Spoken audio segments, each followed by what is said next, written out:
Hey, what's going on? It's Bill Burr, and it's time for the Monday Morning Podcast for Monday, June 15th, 2020. What's going on? How are ya? How's it going? This stupid fucking thing beeping. I don't know how to shut it off. You know, when I smashed my fucking cell phone between my car door and I had sweatpants with shallow pockets, shallow like me, right?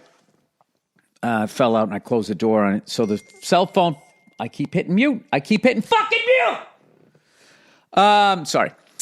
This fucking thing. So I had to set it up on my fucking goddamn computer and I can't get it to stop now.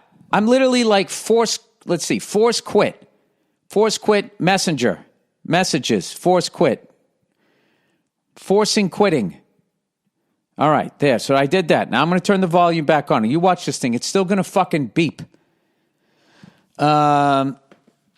Anyway, continuing. There's a pop fly to third base. There you go. Billy Cox. About fucking time. I'm literally watching the 1952 World Series, Brooklyn Dodgers versus the New York Yankees, knowing full well that the New York Yankees win. Even if I didn't, it says World Series Game 7, Yankees win fourth straight title, October 7th, 1952, in the bottom of the screen. Why would you do that, MLB Network? You know, I had the option of not looking it up. I mean, I knew that they were going to win it because I knew Brooklyn didn't win until 1955. I mean, I'm enough of a sports geek to know that the Brooklyn Dodgers were known as the Bums because they would always fucking lose the World Series. In fact, they lost 4 World Series in 7 years, all to the New York Yankees, I believe. Well, I looked that up, didn't I? I had that somewhere here. Yes, they lost it. There's a nice play at first to get Mickey Mantle. Mickey Mantle, 20 years old at this point, just taking over for Joe D. And they called him, Mel Allen's doing the game. And guy comes up to the plate, batting left-handed, hits a home run. 2 innings later, comes up, hits a base hit to drive in a run. And he called him Magnificent Mickey, the 20-year-old. Nobody knew. Nobody knew what this kid was going to be. So anyway, they lost to the Yankees in 1947 in 7 games. They lost in 5 games in 49. They lost in 7 games in 52, and they lost in 6 games in 53. And at that point, people were like, well, they're never going to fucking beat them. And then in 1955, Giants won at 54, beat the Cleveland Indians. And in 54, they beat them. They beat the Yankees in 7 games. Unbelievable. So Brooklyn got their championship, and then unfortunately the Dodgers left, I think in 57 or 58. 59, the Los Angeles Dodgers won the World Series.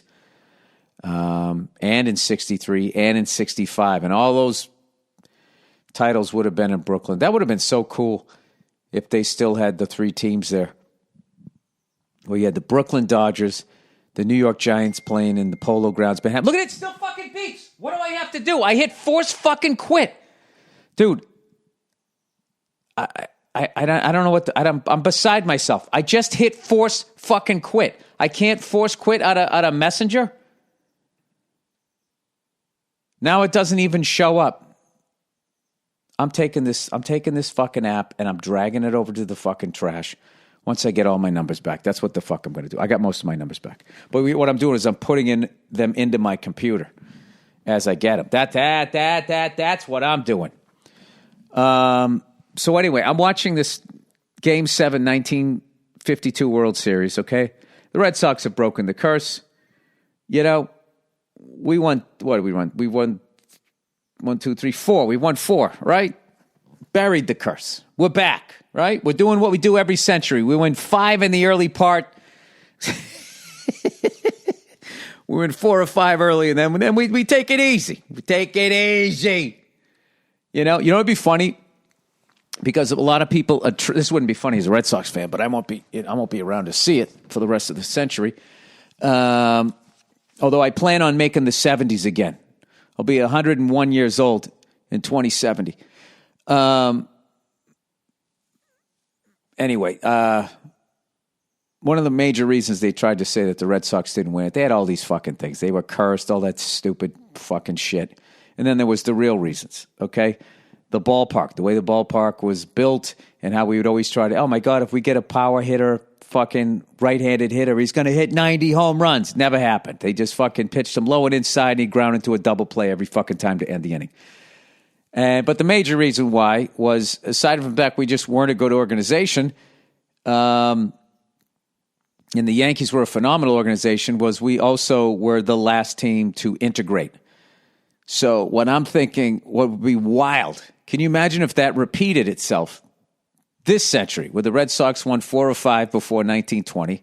We won 5 last century. This century, we've won 4. Now, what if robots get so lifelike and then they have rights, and they're protesting and like, we should be allowed to play in sports too, right? And then everybody debating. But then the human element is gone. I mean, a robot doesn't give a fuck about, that it's game 7. He's a fucking robot. And then people will be like, well, the nerds would be like, well, what we actually did was we put an emotion program and we run him a little higher emotion during a game 7 or whatever. But what if, like, say it goes that way and the Red Sox end up being the last team to integrate with robots? And then Dan Shaughnessy's great-grandson ends up writing Curse of, I don't know, whatever the fucking, Curse of the Dave or something like that, whatever you call the fucking robot. I'm sorry. So anyway, it's like 4-2. Casey Stengel's flapping his fucking arms. Flipping out. How bad this is what I love watching. How similar the game still is. And who knew they had split-screen technology back then? They'd have a runner on first, and Mel Allen was explaining, we're going to go to the dual screen here. And the quality of the picture is so poor, it almost looks like the guy on first is standing next to the batter. Like, why is that guy in the on-deck circle that close? What if he fouls one off? And why isn't he holding a bat? So, all right, what do you want from me, people? What do you want me to do? Do you want me to watch the news and watch that fucking overt fucking dumb cunt? That's racist dumb cunt. What is the fucking wrong with that guy? He's going to have a rally in Tulsa, Oklahoma. Like, I don't know. I just, with any luck, the guy just slips on a banana peel. I don't want to wish death on anybody. He slips on a banana peel, and then it's just basically whatever his second in command guy is versus the other guy there, the boring guy. And we just kind of get past this guy. Because I can handle conservative, I can handle liberal thought, I can handle both of them to a fucking point, but you can't have a fucking, I mean, you will. People will still vote him in. Like, he's making it great again. He's proud of what happened in Tulsa. I mean, how much do you love your fucking money that you're able to fucking sleep at night, fucking, it's literally, it's like watching sports. It's like me sitting here right now rooting against the fucking Yankees. Who gives a shit? They already have the title. The flag has been flying over there for almost 68 fucking years, and I'm still rooting against them. Anyway, but we saw the Brooklyn Dodgers had the bases loaded with 1 out, and Duke Schneider, their Mickey Mantle, their Willie Mays up to the plate. And he ended up popping out to third, which reminded me of when Carl Yastrzemski in that one-game playoff popped out to Nettles on third. But they still had bases loaded. Now they needed a hit. And then the next guy came up was Jackie Robinson, and he hit a pop fly. It's actually a famous play, I believe, because I remember seeing footage of it before. He hit a pop fly in the infield, and Billy Martin was on second base, the great Billy Martin, one of the great characters, players, managers ever in the history of the game. He got underneath it, and the wind caught it and started blowing it in. And it's a famous catch where he races in, his hat flies off, and they just got it done. They did what needed to be done to win the fucking game. Pee Wee Reese going deep. Fuck. Why do I care? That's it. Oh shit. Let me listen to Mel Allen. I love sports history, though.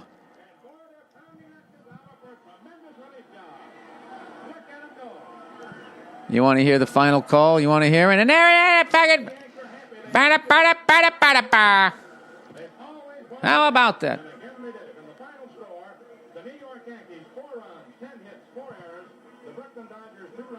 4-2. You can't believe the quality of this game. Oh, look at this. Now they're going right to the Pirates, Orioles in the 1960s, or early 70s. This might be Roberto Clemente's.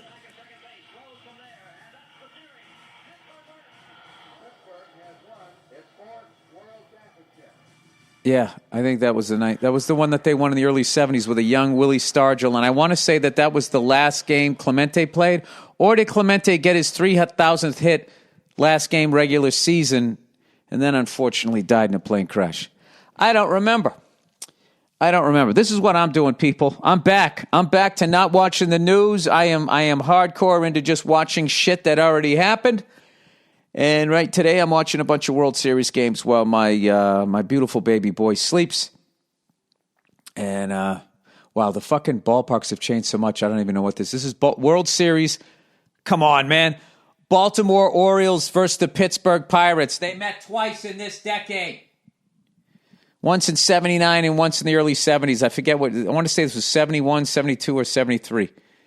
And this looks like Old War Memorial Stadium in Baltimore. Looking at the uniforms. Anyway, yeah, that's what the hell I've been doing. I just got so into that game from 1952, I actually started yelling at Billy Cox, the third baseman for the Brooklyn Dodgers. He made an error. It didn't cost him anything because they didn't score a run or anything. And then he had another one get by him, but what's his face? Pee Wee Reese backed him up, once again saving a run. And then he made a great play. This is 1971 this is going on. All right, I'm being a little distracted here. I didn't know Ralph Houck. I forgot he played for the Yankees. He was a coach. He was a manager for them, and then became a manager for the Red Sox. And when I think went back to the Yankees. I can't remember, but it was fun to watch. And also just the way they shot the game, where you were not behind the pitcher. It was like they kind of shot it from where the broadcasters sat, so you couldn't really see signs or anything like that. I think once they started going behind the pitcher, that's when, you got a TV in the fucking in the locker room. You got some little kid looking down there stealing signs. I mean, all of this bullshit, all this shit that the Astros are getting shit for. I mean, people have been doing that for fucking ever. They just weren't dumb enough to be. I don't know. I still can't believe that. I'm supposed to believe that they were banging on a fucking trash can. That fucking loud. How loud you'd have to bang on it for 9 fucking innings, 5, 6, 7 game series, and no one could figure that out. Well, I guess they did figure it out because they had an investigation about it. I don't know. What the fuck do I know? I'll tell you what I do know. F is for Family season 4 is streaming now on Netflix. And it's fucking crushing, and everybody's loving it. It's the best season. I'm getting all these great emails, so thank you guys so much for watching. If you haven't had a chance, I guess you're supposed to still be inside. I don't know what you're supposed to do. I guess everybody's just sort of doing what the fuck they want to do. But if you're hanging inside, please check it out and watch it. Every year we seem to add another incredible actor to the show. This year is no different. We have the amazing Jonathan Banks, who I first got to meet when I was working on Breaking Bad way back in the day. And the first time I ever saw Jonathan as an actor was he played one of the heavies in Beverly Hills Cop, the beginning of that movie, which I don't want to ruin. But me and my family used to always do like his lines. There's Roberto Clemente coming to the plate. We used to do each other's lines. Hey, Mikey, what'd you get lost? We used to do that all the fucking time when somebody was late for dinner. That was like, do you guys do that with in your family? You have your own, you got to have your own inside jokes. No, Bill, just your family. It was that fucking unique. All right. Relax. We've all been quarantined for a while. We're all a little fucking edgy. So I'm doing this Sunday afternoon. I am doing Jimmy Kimmel tomorrow. I got a bunch of other shit I have to take care of. So I'm trying to knock this thing out here. doing another episode of Bill Burr later on today. And in between, I've been watching my beautiful son. You know, my daughter's over at my in-laws' house. Oh, fuck it. I'm just doing a lot of stuff. So she comes home. She asked me to make her a Dutch baby, also known as a German pancake. Also known as a right there, Fred. Because if I eat one of those, I have to take a fucking nap. So I'm going to make her one of those when she gets home. And she's amazing. My daughter is like, I don't know what happened in the last month, but like she actually grew an inch and then like cognitively, like the level of conversation went to a whole other level.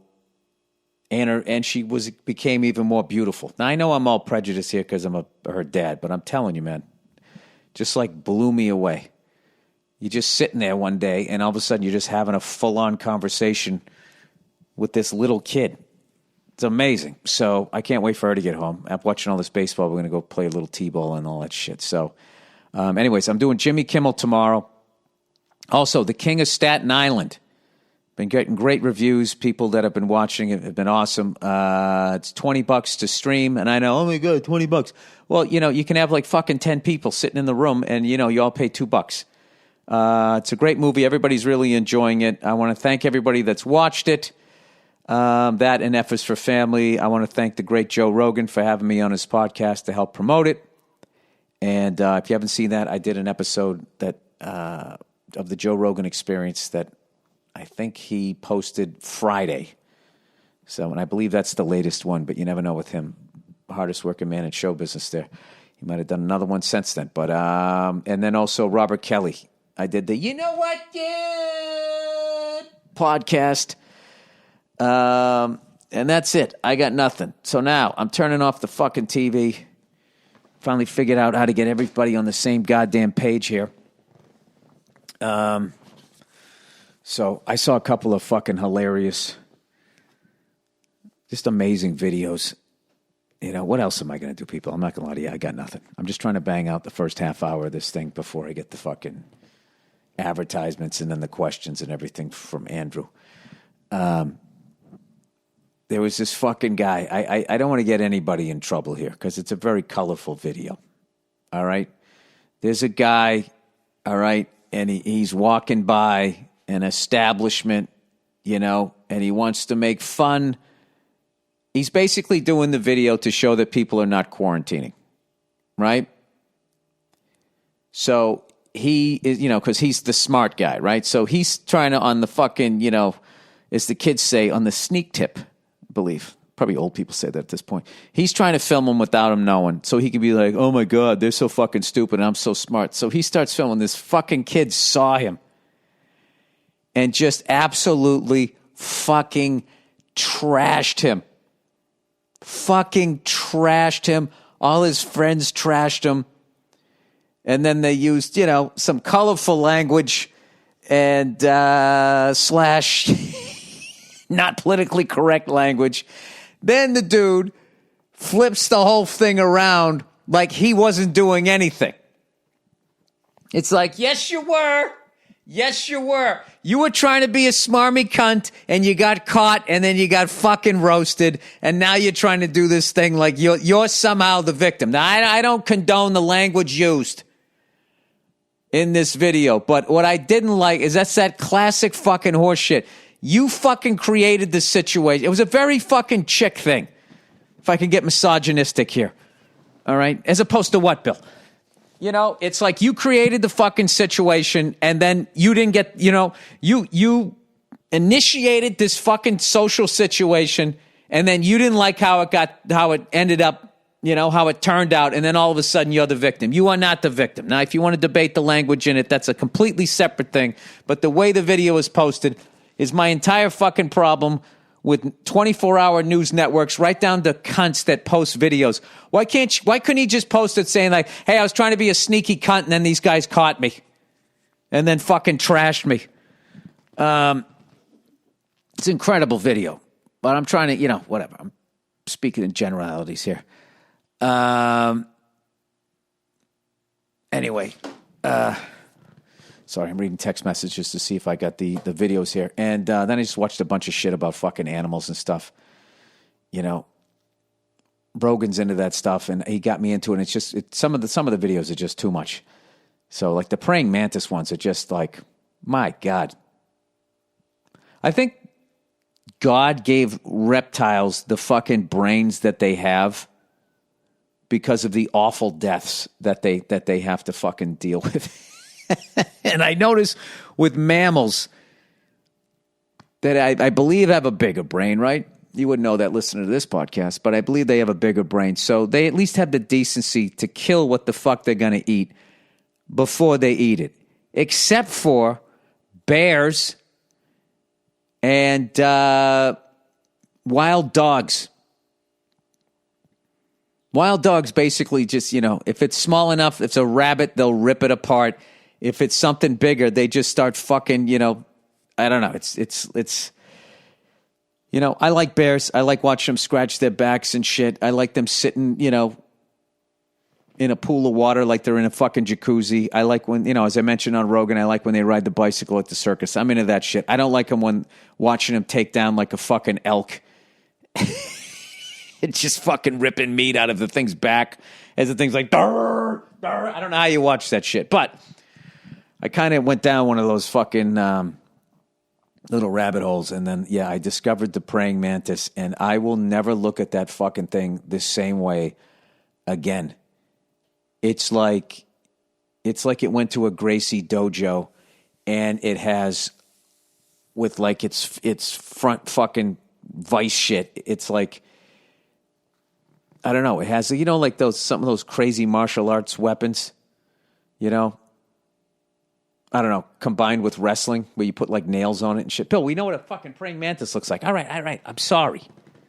Okay, I don't know what to tell you here. I'm sitting in a loud leather chair. I'm icing my shoulder, hoping I didn't have a fucking setback. I might just bite the bullet and just do what Rogan's been telling me to do. Just go get my fucking blood spun, taken out, blood spun, and then they shoot a baby into your shoulder, whatever the fuck it is that they do. Then come back, right? Brand new shoulders, start fucking bench pressing again. That weird ass shit. I think I'm going to do it. I don't know why I consider it like cheating. How dumb am I? Modern medicine is cheating. I don't know. So I'm also suffering a little bit here, people, the fucking lack of sleep. I got to tell you, my son is he's now like really like, for like a half hour, he was awake and he was just like looking around, And I heard like the first, I don't know how long of their life, it's like an acid trip because they have no idea what anything is. When you set them down to change their diaper, I read that the reason why they really start crying is because they have no sense of gravity. Because you're not holding on to them, they feel like they're falling, which made me feel really sad for my boy. So what I do now is I kind of leave my forearm there for him to grab onto. And I want to say he's crying a little less. I don't know. He at least feels like he has a tree branch. But then maybe he's just laying there like, I don't know how much longer I can hang on. But if he has no sense of gravity, then he doesn't know the ramifications of it. How do they figure that out? Isn't that a guess? Because no one can remember back to then, except for a couple people that work at carnivals. They can't remember, they say they meditate and you go all the way back to the womb. The womb. Is that how you say it? That's like that sword. Is it sword, sword, womb? Who knows? All right. With that, I guess I'm going to take a break here and read some advertising, even though I don't have any yet. Or am I going to talk to you about World Series champions? Let's see what we got here. Oh, for fuck's sakes. Where did it go?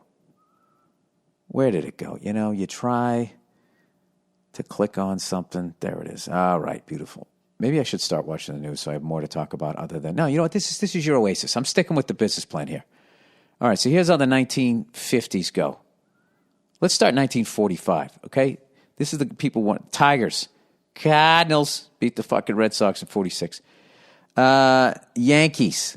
Indians. Yankees. Yankees. Yankees. Yankees. Yankees. What the fuck? 1, 2, 3, 4, 5 in a row. Then Giants, then Dodgers, then Yankees, then Braves, then Yankees.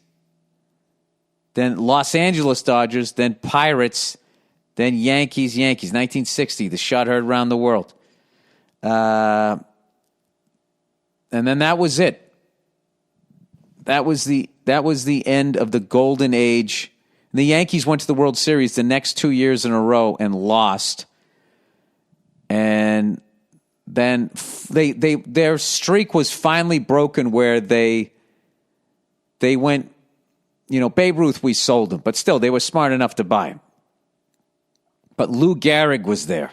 So it went Ruth and Gehrig to Joe DiMaggio to Mickey Mantle. And you basically have 40 years of total fucking domination. And then who was the guy? Who was the big Yankee in the 60s?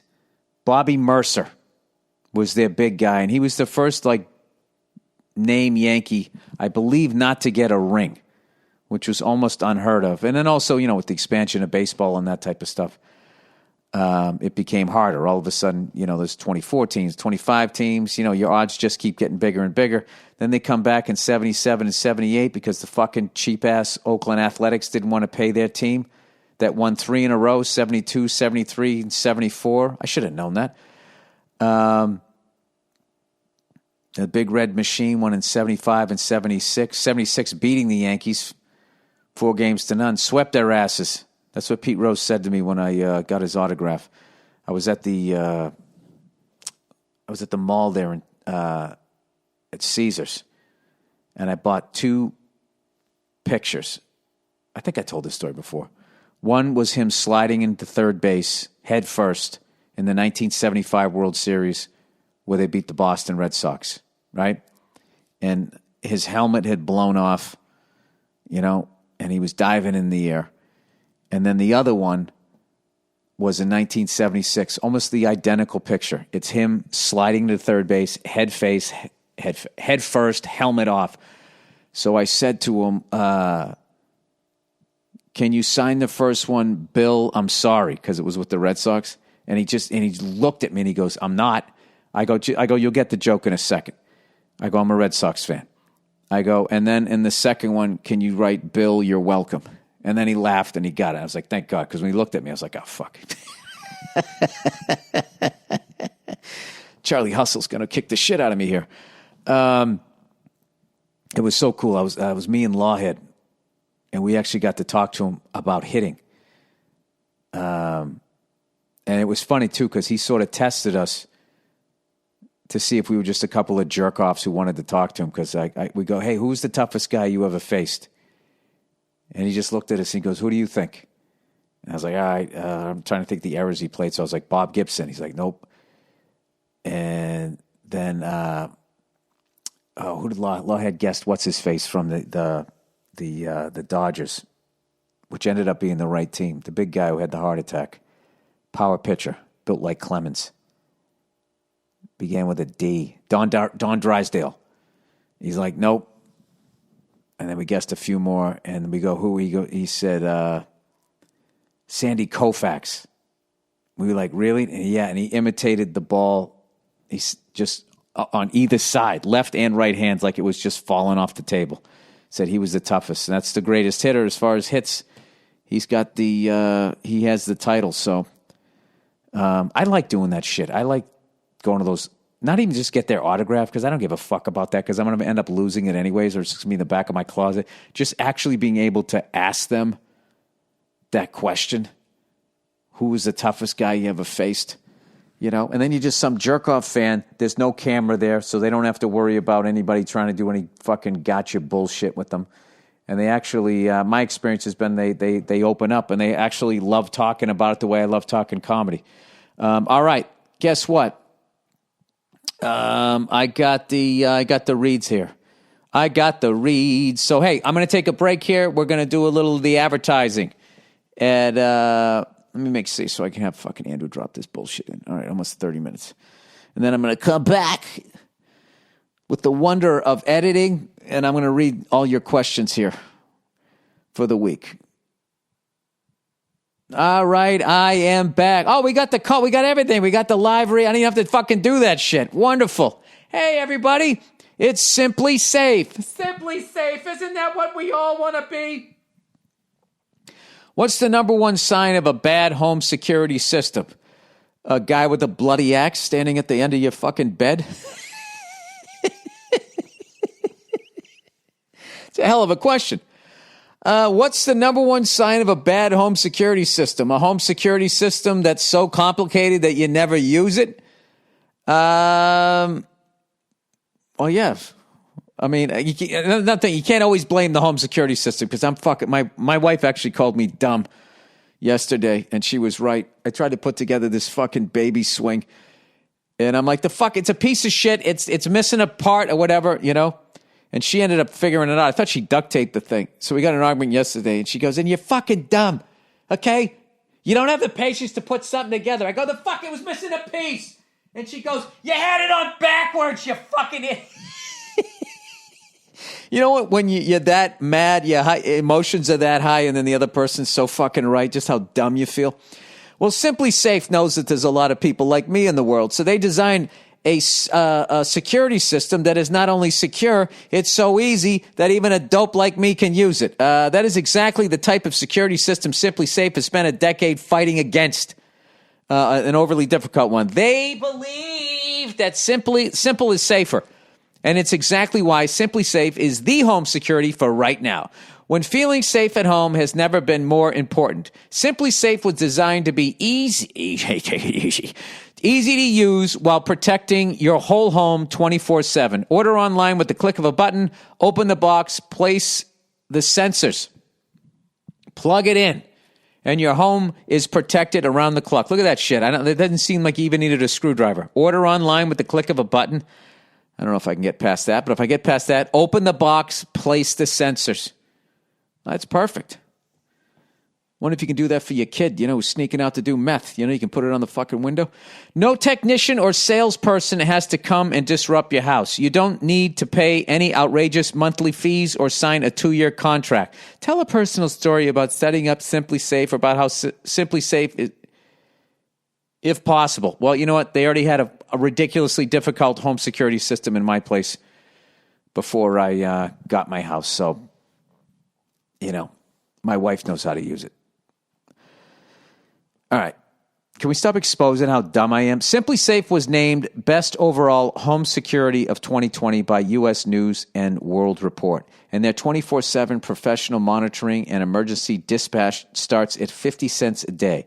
Head to simplysafe.com/Burr and get free shipping and a 60-day money-back guarantee. That's simplysafe.com/Burr to make sure they know that our show sent you. All right, and with that, let's get to some of your questions for the week there. Shall we? Come on. Come on. Why won't you go backwards? There we go. There we go. Here is the content. All right, here we go. Here we go. Hey, Bill. Okay, celebrity message video. Hey, Billywood. You're a smart guy. Oh, gee, here comes the insult. Hey, Bill, he already has his arm around me. Hey, Mikey. What'd you get lost? Hey, Billywood, you're a smart guy. No, I'm not. And you've come up with a lot of cool ideas. If you were to produce a celebrity video where they talk or sing to the camera, what would you... I cannot believe the amount of celebrities that still do those videos. No matter what the fucking message is, you're going to get shit all over. And sometimes fans are right, and other times they just hate you because they see how big your kitchen is. You can't win. Oh, regular people really fucking annoy me with their hypocrisy when they make fun of fucking celebrities. And rather than seeing themselves, and all the fucking bullshit in their life, they think that their lives aren't as bad as celebrities' lives because they have a humble-sized kitchen. You're all the same fucking people. You just don't know how to act. Maybe if you regular people learned how to pretend a little better, You could get a bigger kitchen. I mean, how great is this fucking country? If you can pretend to be somebody you're not, you can get a giant kitchen. If you were to produce a celebrity video where they talk or sing to the camera, what would you do? I wouldn't do it because I know they would all be yelling at me, telling me that I fucked them over because you guys would all trash them. What song would you all sing? This is such a funny question.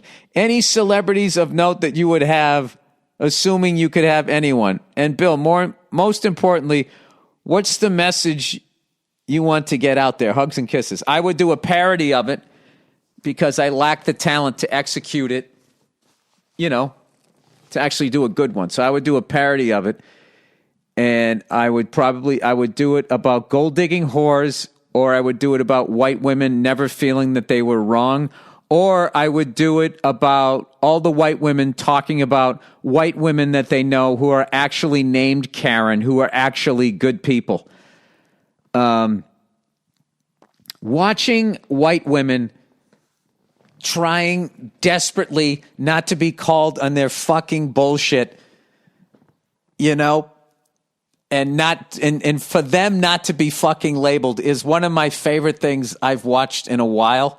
So I would probably do a video on that. And I'm trying to think if there's a song named Karen. Because there's oh Sherry and lady.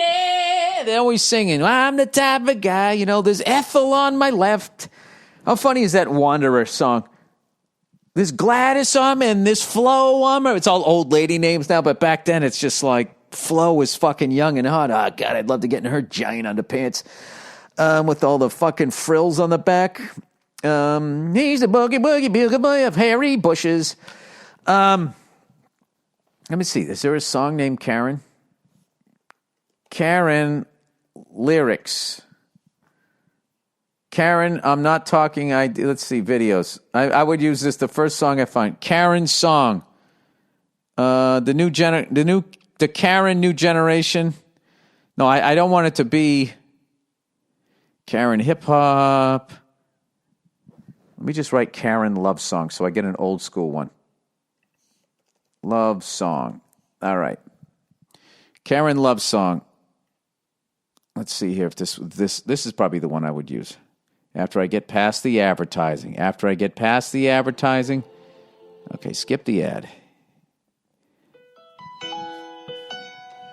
People, there are so many white women out there named Karen. And they're not bad people. They're soccer moms. They're nurses.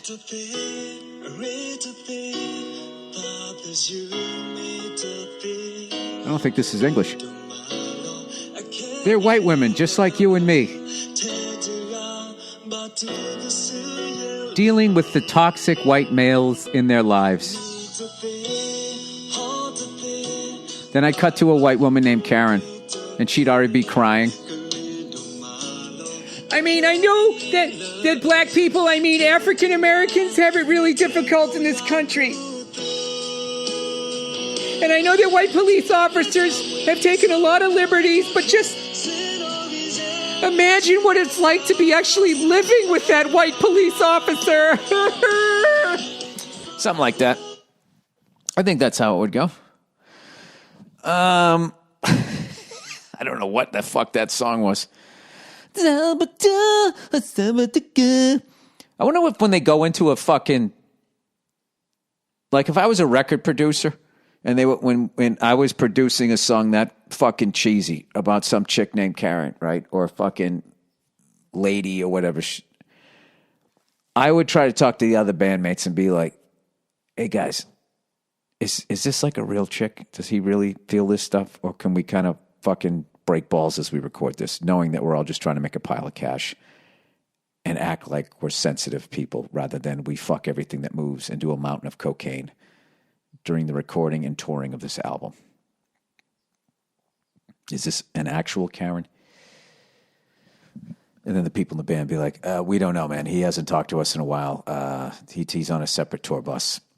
Or they fucking hate the lead singer so much that they say, no, it isn't a real woman. And then I would say something stupid about her, and then that'd be this big fucking thing, and then I would get replaced, and in would walk Ted Templeman. All right, new father, bad relationship. Dear Bill, what the fuck do I do? Oh, wait, are you asking me advice? Oh, shit, it's time for me to play my jingle. Where is it? One of these days I'm going to get organized. Come on. It's time for advice. Hey! Your host, Billy Burr. That's me. And I'm ripping off this melody from somebody else. There you go. All right, you have a question?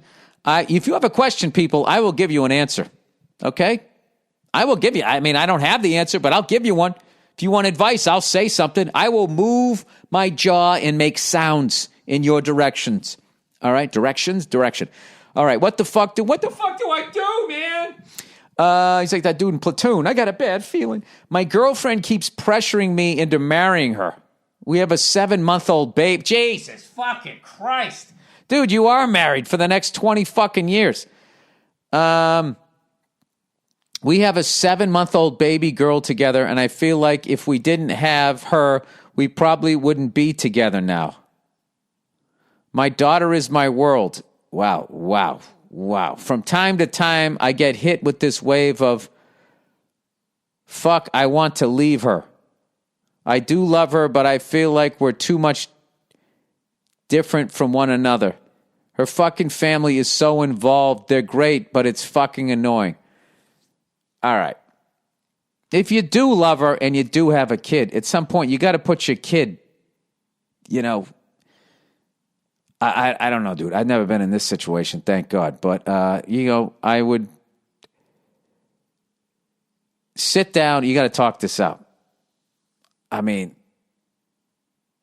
would talk to a therapist, because the fact that you still want to leave, you got to figure out why. Do you want to leave because you love her just because you stayed with her long enough that you love her like a friend, or do you love her?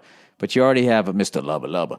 You have a fucking kid. So I would talk to a professional about this. But as far as the family, you just got to set up some boundaries, which involves you really thinking about what you want to say, and then sit down and have a talk if somebody's, crossing the line there. Weaving over the double line, as they say there. The other day, my girl was bitching about her having to be at home with the baby all the time while I work 6 days a week and long hours. Well, get used to that, pal. It's always about them. She says that she feels like a slave.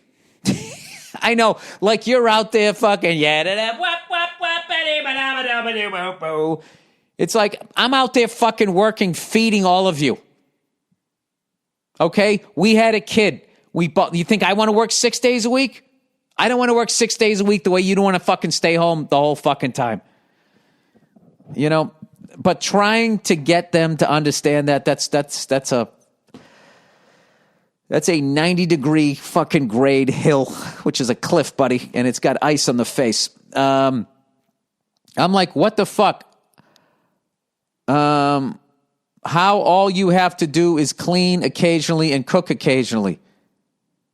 It's not like I'm forcing her to clean and cook and take care of shit. Sometimes she doesn't feel like it, and I don't care because I understand she's feeling tired from taking care of our baby. All right, so you got some empathy there.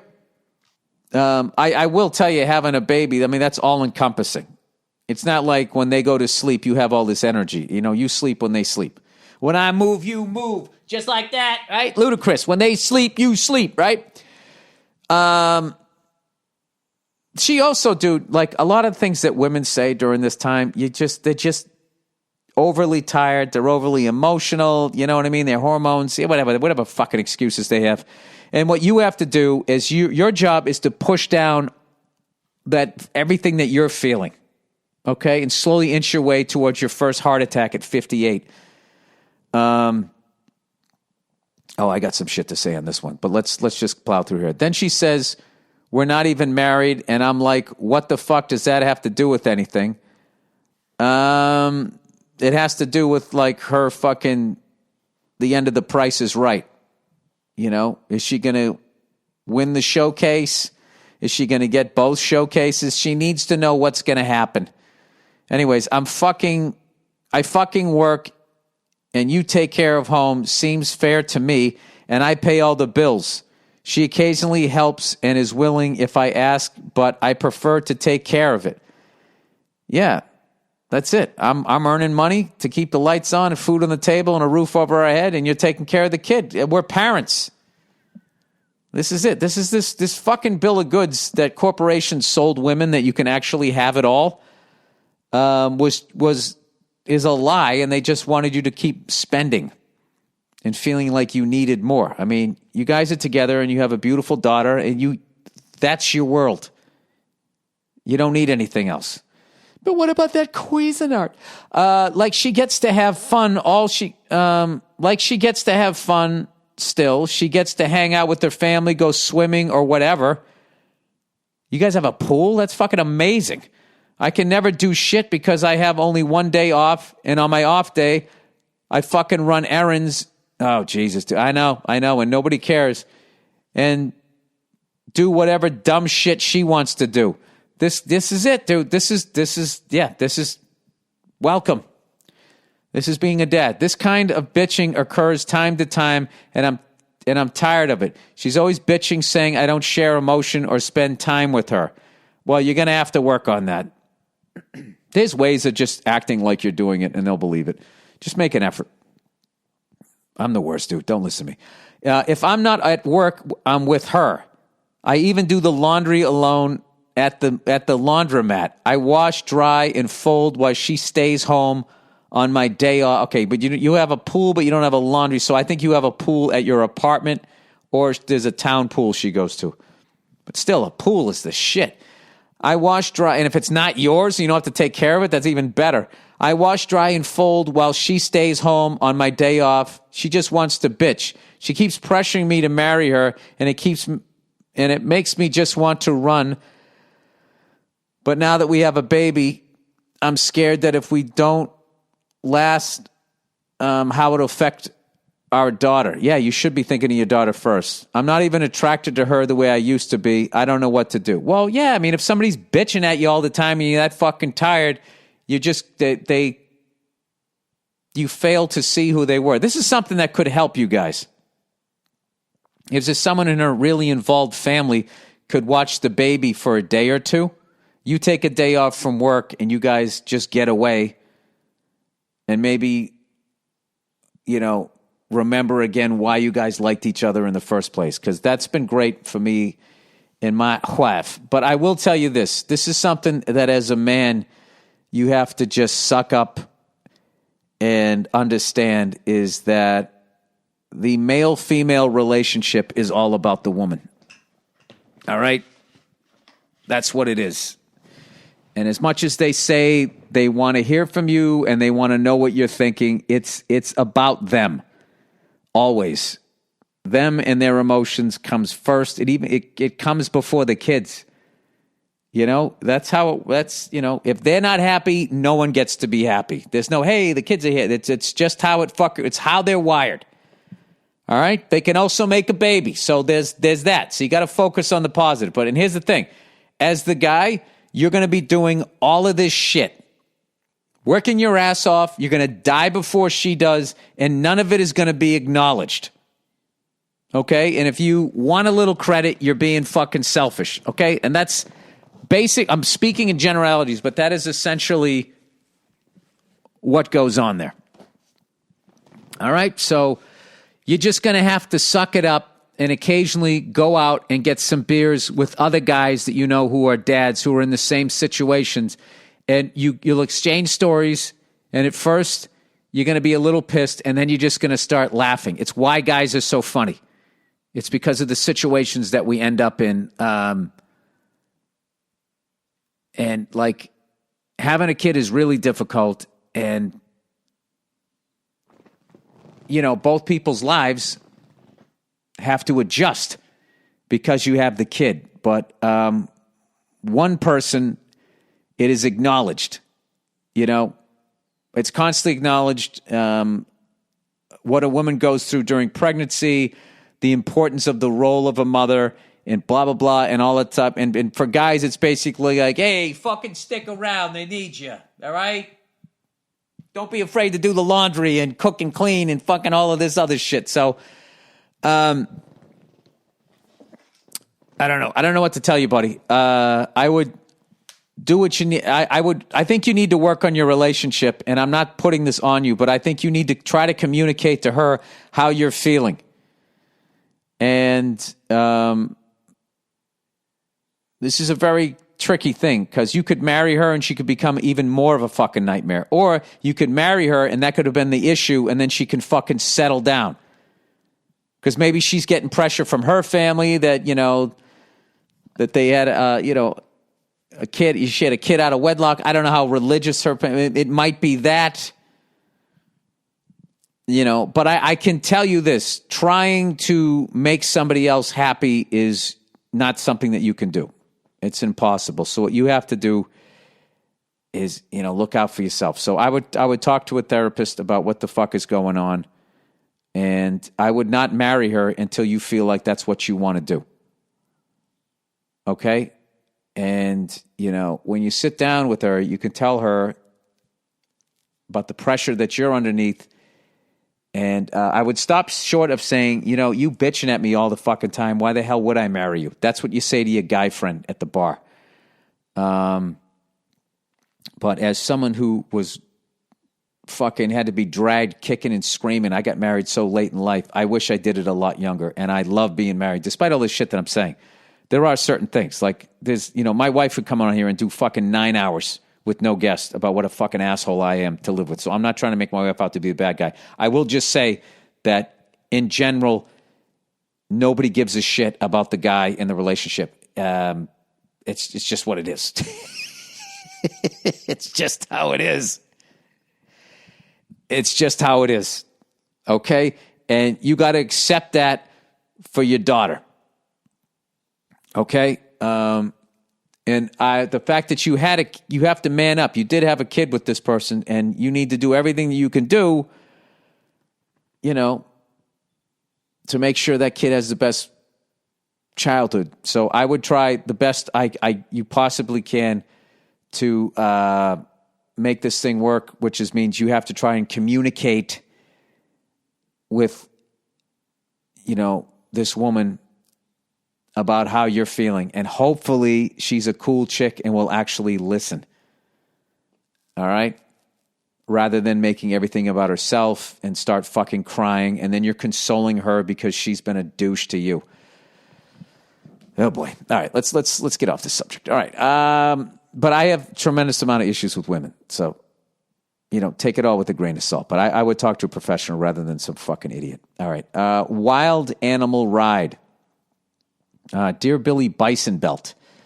Loved you in The King of Staten Island. Thank you. Thank you so much. And thank you so much for streaming the movie. If you could ride one wild animal, which would it be? If I could ride one? People have rode ostriches. Fuck that. Before. See Swiss Family Robinson movie from the 1960s. For me, I'd love to ride a kangaroo or a panther. I would not want to ride a wild animal. I would want to ride a domesticated, broken animal like a pony or a horse that is sad and has accepted the fact that a human being is going to get on its back, just out of my own personal safety, so it won't fucking throw me head over heels and then turn around and fucking maul me. You want to ride a panther? I guess you wouldn't get hurt in this scenario. You know what I'd like to do if it wouldn't kill me? I'd like to watch a ball game with a bear and have it sitting there like a raccoon does when it's eating Doritos on the couch. Some of those videos you've seen. Just sit there with the fucking bear. When there's a bullshit call, just fucking both look at each other. And we both shake our heads and we go back. He's got a big fucking salmon he's eating. I'd be smoking a stick.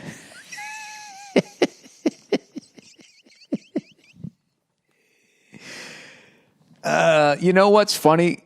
What I just pitched, I could have sold that as a movie when Clint Eastwood was doing those orangutan movies. It's like Clint Eastwood makes Yogi Bear. Any which way you can. All right, deep cuts. Hey, Bill. I am a female drummer. I love it. I love this person already. And I know you would totally be into this song, High Noon, from DJ Shadow's 1998 EP, Preemptive Strike. In the heyday of my favorite era of music, mid-90s trip-hop, this UK-based artist's releases are still inspiring artists of today. I think my wife listens to him. That's why I knew that. I kind of knew that name, I should say. Known for a dark blend of trippy beats, moody melodies, and groundbreaking sampling. High Noon is a rare instance where the drum rhythm is the main focus and the powerful driver of the incredible energy this song puts out. It starts with a bang, and its fast tempo culminates in an absolutely climactic drum solo that leaves you in a shudder of goosebumps. This sounds like a movie review. I got to listen to this, people. It's called High Noon from DJ Shadow's 1998 EP, Preemptive Strike. You guys have really turned me on to some great music, by the way. I appreciate this. Features some of my favorite break beats of all time. I've never heard anything that even comes close to it. It's a thrill ride from beginning to end to anyone who appreciates drumming. I watched this whole thing on the history of hip-hop. What makes hip-hop hip-hop? And I never knew breakdancing was because when DJs would take that part of the song that people wanted to listen to over and over on a loop, that became a break, and then these guys would dance to those breaks, became break dancers. Had no idea. I had no idea. And I was young enough when, what was it, Electric Boogaloo and all that shit came. I had no idea what it was. We used to just watch those fucking movies and laugh at the way they were talking and dancing. It was a completely different world. Like, you have to understand, there was no fucking internet. And how advanced, dancing and all this shit was on the inner city when it came out to us. We were just, what the fuck? It was amazing, but it was also like watching a comedy because they were speaking English. We didn't understand what the fuck was going on. Deep cuts, hip hop. Oh, I love it. Here we go. Hello, Mr. Burr. First of all, I'm a huge fan of your kind. Thank you very much. Thank you very much. Thank you very much. And as you've been doing a music deep cuts segment recently, I thought I would tell you about a few hip hop ones since I'm more familiar with it rather than rock or heavy metal.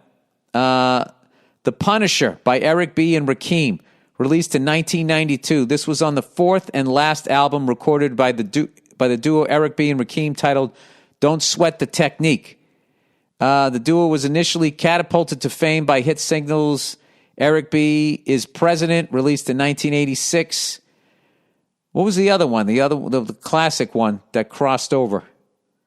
I forget. And let's see. And Rakim became incredibly famous throughout New York City with records such as Paid in Full. That was the one I knew. It's ridiculous just how surface I am on so many different kinds of music. Rap music, country music, and Follow the Leader, which displayed his lyrical prowess. The Punisher is another one of these lyrically dense songs, but seems to be overlooked by the other hit songs from 1992 on both the East and West Coast. Wu-Tang, Seventh Chamber by Wu-Tang, released in 1993 and included on their debut album, Enter the Wu-Tang 36 Chambers. Now I actually had this cassette tape, and I listened to this a zillion times when I first moved to New York. This song seems to be overshadowed by such hits as Cream, also known as Cash Rules Everything Around Me, and Method Man. Is that the one? M-E-T-H-O-D, man. Or was that from his single? In fairness, the entire album is a masterpiece, so picking one song as the best... I should know that one. What song is it? Oh, Wu-Tang by Seventh Chamber. Now, this one I should know. Let's see. The thing no one ever wanted to hear. Bill rapping. Should I... Well, this is a comedy podcast. Wu-Tang... What the fuck was it? Seventh Chamber. Come on, people. Just for once, internet, just fucking work. Do I know this one? My boyfriend, he never forgets our anniversary. Oh, never. He always licks my pussy. All right, hang on a second. Oh, yeah, I know this one. Yo, man, hold on. Yo, man, where my killer tape at, y'all? First of all, You got this skit. I don't got nothing to do with my... God. The nigga, what the fuck up, God? Is he dead?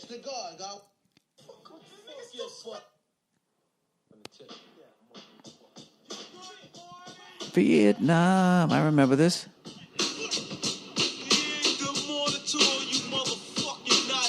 All right. What am I going to get in trouble with these lyrics here?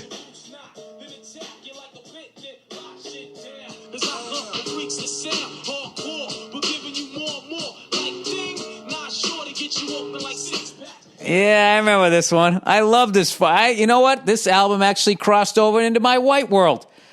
I actually started listening to this shit because by now I was hanging out with Patrice. This came out in, 93 or something like that? And I was hanging out with Patrice, and he had thrown all my bad rap cassette tapes right out the fucking window and then told me what I should be listening to.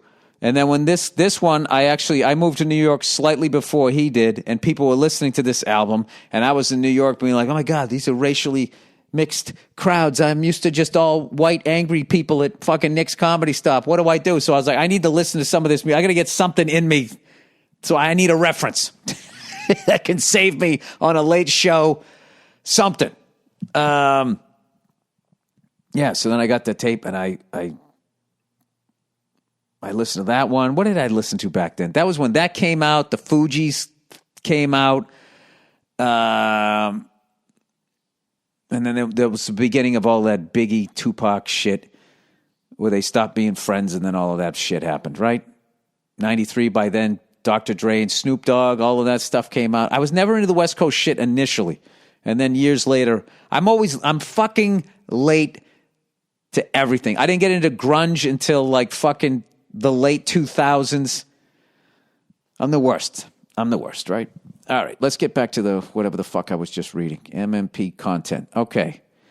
Man, that brought back all kinds. Hot one, hot two, hot three, hot. Old dirty bastard live and uncut. A little stupid boombox. My walk-through bedroom. This song seems to be all right. Okay, here's another one. Tres Leches. Isn't that like the fucking cake? Tribal Trilogy by Big Pun.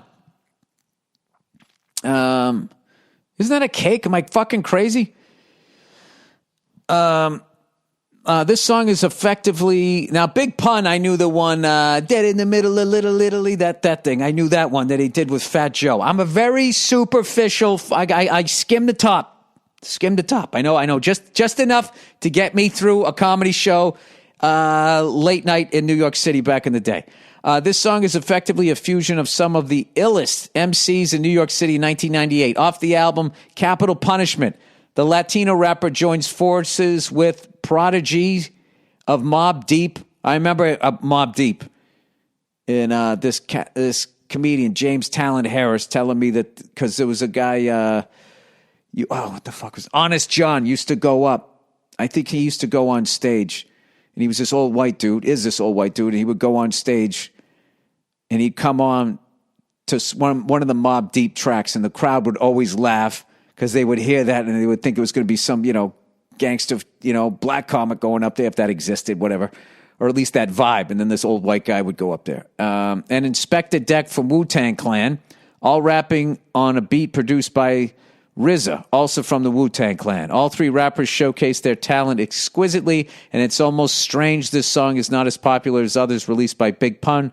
The raw vinyl record scratching sound, along with the skillful technique, makes this track a must-listen. Here's a list of some songs which I think are a bit obscure. Overall, all of these songs are incredible, and I feel people who are into hip-hop or are getting into it should listen to these joints to get the full experience. I love that he didn't adjust his slang so you could hear me say these joints.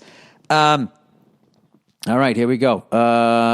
As the Rhythm Goes, Eric B. and Rakim. Pass the Hand Grenade, Eric B. and Rakim. Rakim, am I saying it right? Anger in the Nation, Pete Rock, sounds like a white guy, and CL Smooth. Come Clean, Jeru the... Oh, my God. I'm just going to get fucking made fun of here. DAMAJA. Distortion to Static. The Roots. All We Got Is Us. Onyx. Uncut Raw. AZ. literally like Arizona abbreviation. Music makes me high. Lost Boys, Open-Minded, Ghetto Boys, Assassination Day, Ghostface Killer, Inspector Deck, Raekwon, RZA, Section, The Roots, Nighttime Vultures, Mobb Deep, featuring Raekwon. Gee, that guy got around, huh? New York, yeah, Out There. Rakim, Lie to Kick It, Tupac, As High as Wu-Tang Get, obviously Wu-Tang Clan. This guy's got a bunch here. Severe Punishment, Wu-Tang Clan. The Worst, Onyx. It's a Must, Rakim featuring Rahzel. We Ain't, The Game featuring Eminem. Cinderella Man, Eminem. Legacy, Eminem. You know what? There was an Eminem one that he had a guy on there. He did a guest spot. And I thought he was fucking amazing. And then I never saw him do anything else. Or maybe I just didn't search it. What the I'll have to figure that one out. So there you go.